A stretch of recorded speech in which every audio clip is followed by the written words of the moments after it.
again and welcome back to another session of Commerce class with me, Suman Rathore. Students, in our today's session, we'll discuss some important transactions which are a bit tricky but very important from exam point of view. So let's go and understand these transactions. Okay, so the first transaction is goods costing rupees 24,000 sold at a profit of 20%, half the payment received in cash. So here we are provided with the cost price and the percentage of profit. So first of all, we'll calculate the amount of profit, which is 20% of 24,000, right? So it's 4,800 is our profit. So after calculating profit, the next thing that we have to do is to calculate the selling price.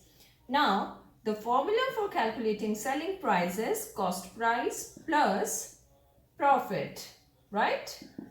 And the cost price of our goods is 24,000 and the amount of profit that we have calculated just now, it's rupees 4,800. So the selling price of our goods is 28,800. Now it says that half of the payment received in cash.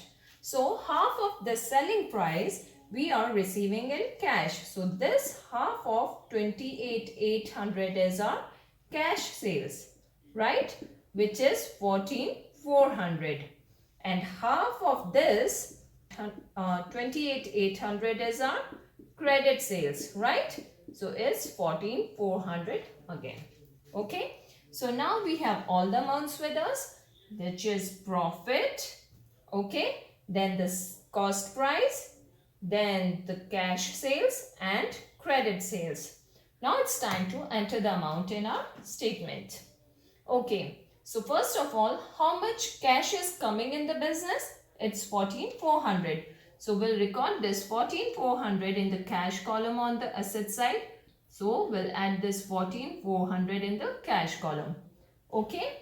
So now next thing is how much goods are going out of the business? It's 24,000. Okay. Goods costing rupees 24,000 are going out of the business, right? So this 24,000 goods will be deducted from the stock column on the asset side as they are going out of the business, right? And half is our credit sales. Right? This 14,400 is our credit sales and credit sales are called debtors. So debtors are also considered as assets. So this 14,400 is recorded here as debtors. Now next thing is to record this profit, and as we all know that profit is always added to the capital. So we'll add this 4,800 to the total amount of capital here on the liabilities side. Okay. So this is the accounting treatment of such transactions in accounting equation. Now let's understand our next transaction. Okay. So the second transaction is purchase furniture from RK Furniture rupees 10,000. Here in this statement, they are saying that we have purchased furniture from RK Furniture worth rupees 10,000. So the word cash is missing and the name of the party, the second party's name is given. So we will consider this as a credit purchase. Okay. So always remember that if a transaction relates to purchase and sale, and if the word cash is missing and the name of the second party is given in the statement, in that case, that purchase or sale will always be considered as a credit transaction.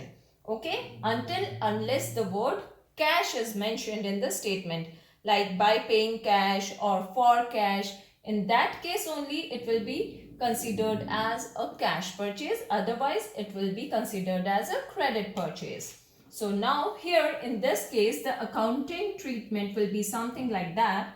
The furniture column will be added or will be increased with rupees 10,000, okay, on the asset side, as furniture worth rupees 10,000 is coming in the business, right?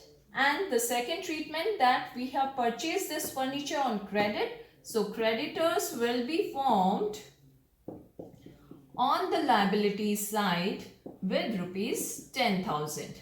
Okay, so this is the treatment of such transaction. Now Later in the question, it says that paid cash to RK Furniture in full settlement rupees 9700. So here in this case, we are closing this account of RK Furniture by paying him 9700 in full settlement. So after this, we don't have to pay him anything regarding this transaction. So here we owed rupees 10,000 to RK Furniture, but we are paying him rupees 9700 only. So this difference of rupees 300 will be considered as discount received. Okay, this 300 is considered as discount received from RK Furniture. Okay, and this discount received is a profit or gain for the business, right? It is a gain for the business. So now let's see the accounting treatment of this transaction. Now here we have three amounts. This is our creditors, this, right? And this, the cash that is going out of the business, and this is the discount received amount. So first of all, how much cash is going out of the business? It's 9700. So we will deduct this 9700 from the cash column here on the asset side. Okay, and then this 10,000 creditors that we have opened earlier, these creditors will be cancelled by deducting this 10,000 from the creditors column on the liabilities side, and this amount of rupees 300, which is a gain or profit for the business, will be added to the capital on the liabilities side. That's all for today. Thanks for staying in tune, and don't forget to like and subscribe my channel. Thank you and goodbye for now.